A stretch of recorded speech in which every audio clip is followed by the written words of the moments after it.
தாய்ப்பாசம்னா இது தாங்க தாய்ப்பாசம். நேரில் பார்த்த ஒரு அனுபவம், அப்பா பார்க்க கண்கொள்ளா காட்சின்னு சொல்லலாம். ஒரு தாயின் பாசம் என்னன்னு பார்த்தீங்கன்னா இது தாங்க உண்மையான தாய்ப்பாசம். பிரியாணி கடை அபிராமி கொலை வழக்கு அவ தாயா இல்லை இந்த பூனை உண்மையான தாயான்னு வீடியோ பார்க்குறவங்களுக்கு கண்டிப்பாக புரியுங்க. 2 நாளாக பூனையின் சத்தம் கேட்டுக்கிட்டே இருந்ததுங்க. பூனை கீழே கார் பார்க்கிங்கில் ஒரு சின்ன குடோன், ஆஃபீஸ் குடோன் வச்சுருக்கோம். அந்த குடோனுக்குள்ளே போயிட்டு வருது. நாங்கள் கூட சரி பூனை திறந்துருக்கு போயிட்டு வருதோன்னு சொல்லிட்டு தான் என் ஹஸ்பண்டும் நினச்சிக்கிட்டாரு. நேற்று என்ன பண்ணாருன்னா, பூனை வெளியில் இருக்கும்போது கதவு சத்தித்தாருக்குள்ள இருக்குது. நைட்டெல்லாம் அதே கார் பார்க்கிங்கில் நின்று கத்திக்கிட்டே இருந்தது. எங்களுக்கு சரி பூனை எப்பயுமே வரும் கத்தும் அப்படின்றதுனால நாங்களும் விட்டுட்டோம். காலையில் இறங்கி போய் சரி எதுக்கு இந்த பூனை கத்துதுன்னு சொல்லிட்டு பூனைக்கிட்ட கேட்டோம். பூனைக்கு வாய் இருந்தால் பதில் சொல்லணும்ல. பூனைக்கு தான் வாய் இல்லையே, ஏதோ அழுது, ஏதோ ஒரு கவலையோ வேதனையோ அந்த பூனைக்கிட்ட தெரியுது. உடனே சரி ஷட்டரெல்லாம் திறந்து பார்த்துட்டு என்ன நடந்ததுன்னு சொல்லிட்டு உள்ளே போய் செக் பண்ணலான்னு பார்த்தோன்னா கதவு திறந்ததும் குடுகுடுன்னு உள்ளே ஓடுது. உள்ளே ஓடினதும் பார்த்தா 2 குட்டியை போட்டு வச்சுருக்குங்க. அந்த 2 குட்டியும் உள்ளே மாட்டிக்கிச்சு போல இருக்குது. அதனால் அது வெளியில் நின்று அழுது போல இருக்குது. அதுக்கப்புறம் தான் நம்மளுக்கு அந்த கதையே தெரியுது.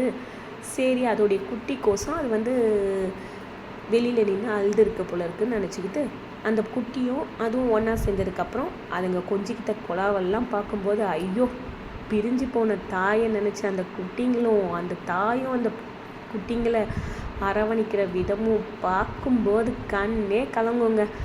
அந்த அளவுக்கு ஒரு ஆச்சரியத்தை தூண்டுச்சு அந்த ஒரு விஷயம். அதுக்கப்புறம் பார்த்தீங்கன்னு வச்சுக்கோங்களேன், சரி பூனை குட்டி போட்டிருக்கு, இதை தாத்தாவை கூப்பிட்டு எடுத்துகிட்டு போய் பார்க்குக்குள்ளே விட்டுடலாம் அப்படின்னு சொல்லிட்டு பூனையை தாத்தாவை கூப்பிட்டு 3த்தையும் எடுத்துகிட்டு போய் விட்டுருங்க தாத்தா அப்படின்னு சொன்னால் தாத்தாவும் எடுத்துகிட்டு போய் அந்த 2 குட்டிங்களை பார்க்குக்குள்ளே விட்டுட்டு வந்துட்டாருங்க. பார்க்குன்னா நம்ம அம்மன் இருக்காங்களே அந்த இடத்துல விட்டுட்டு வந்துட்டாருங்க. ஆனால் தாத்தா என்ன விட்டாலும் அந்த பூனை பின்னாடியே ஓடிச்சுங்க. ஓடி அந்த 2 குட்டியும் கவி எடுத்துகிட்டு வந்துச்சுங்க. எங்கே வருதுன்னு பார்த்தீங்கன்னா எங்கள் வீட்டை தேடி தான் வருது. அதுக்கு மறைவான இடம் தேவை போல இருக்குது. அதனால் எங்கள் வீட்டை தேடி தான் வருது. நானும் கதவை சாத்திட்டேங்க. கேட்டை சாத்திட்டா உள்ளே வராதுன்னு பார்த்தா எப்பயுமே இந்த ஜாலி வழியாக தான் அந்த பூனை வருங்க. அந்த ஜாலியில் அந்த குட்டியை வச்சு நல்லா ஜம்ப் பண்ணி உள்ளே வந்துருச்சு. சரி அதை நம்ம எப்படியோ வெளியில் தரத்தலாம் நானும் யோசித்து பார்க்குறேன். அது தரத்த முடியல. அதுக்கப்புறம் எனக்கே கொஞ்சம் பாவமாக இருந்துச்சு. சரி இருக்கட்டும் அப்படின்னு சொல்லிட்டு நம்ம ஒரு இடத்த அதுக்கு நீ இந்த இடத்துல இருந்துக்கோன்னு சொல்கிறோம். எனக்கு இந்த இடம்லாம் தேவையில்லை, எனக்கு அந்த கேலிக்கோ பின்னாடி அந்த இடம் தான் தேவைன்னு சொல்லிட்டு ஒரு குட்டி எடுத்துகிட்டு போய் அந்த இடத்துல படிக்க வச்சுச்சுங்க. படிக்க வச்சுட்டு உணவு குட்டியை எடுக்கலாமா இல்லை இவங்க எதனா பண்ணிடுவாங்களான்னு சொல்லிட்டு இப்படியும் அப்படியும் மாறி திரியுது. அதுக்கப்புறம் பார்த்திங்கன்னா சரி நாங்கள் ஒன்றும் பண்ண மாட்டோம்னு சொல்கிறது அதுக்கு புரியுதா இல்லையான்னு தெரியல. மறுபடியும் அதுக்கப்புறமா அந்த குட்டியும் எடுத்துகிட்டு போய் அந்த கேலிக்கோ பின்னாடி நல்லா பதுக்கி வச்சுக்கிட்டு உட்காந்துடுச்சு.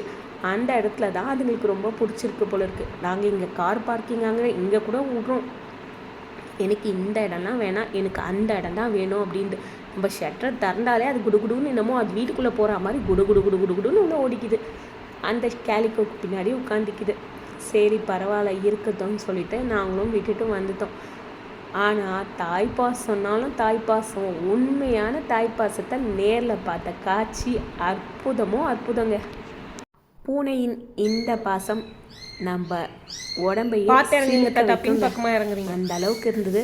இது வீடியோவில் நான் எடுக்கிறதுனால கொஞ்சம் ஷேக் ஆகி கொஞ்சம் பயத்தோடு எடுத்தேன். ஏன்னா பூனை திடீர்னு கடிச்சிரும்னு சொல்லி தாத்தா சொன்னார்.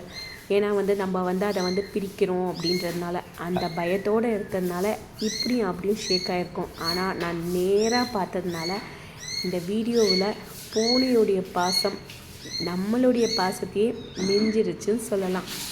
நம்மளுக்கு 6 அறிவுன்னு சொல்லுவாங்கங்க, ஆனால் பூனைக்கு 5 அறிவு தான். 5 அறிவு இருக்கிற விலங்கு தான் பாசத்தை இந்த அளவுக்கு காமிக்கும்போது நம்மலாம் 6 அறிவு இருக்குது. நம்ம எந்த அளவுக்கு நம்ம பாசத்தை காமிக்கணும், அதை கம்பேர் பண்ணும்போது நம்ம காமிக்கிற பாசம்லாம் எந்த மூளைக்குன்னு தெரியலங்க. அந்த பூனையை தொடப்பத்தில் தள்ளுறது கொஞ்சம் வருத்தமாக இருந்தது. ஏன் தாத்தா அப்படின்னு கேட்டால் அந்த பூனை வந்து தாய் பூனை கடிக்க வருமா. அதனால் தாய் பூனையை தான் நான் தள்ளுறேம்மா, என்ன கடிச்சிச்சுன்னா என்ன பண்ணுறதுன்றதுனால அவருடைய சேஃப்டிக்காக அவர் அதை தொடப்பத்தில் தள்ளினார். மற்றபடி பூனையை வந்து தொடப்பத்தில் தள்ளுறீங்களேன்னு சொல்லிட்டு யாரும் நினச்சிட வேண்டாம். இதை வந்து எடுத்துகிட்டு போகுது பற்றியா, ஆள் உஷாரு தான். பூனெல்லாம் ஒன்று விட்டுட்டு வந்துச்சு, அதை சேஃப்டி பண்ணிட்டு ஒன்று எடுத்துன்னு போகுது.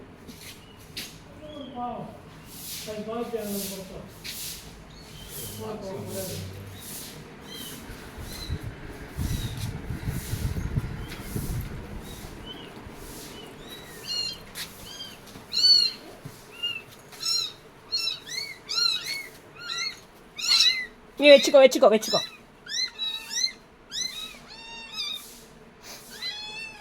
சரி வச்சுக்கோ.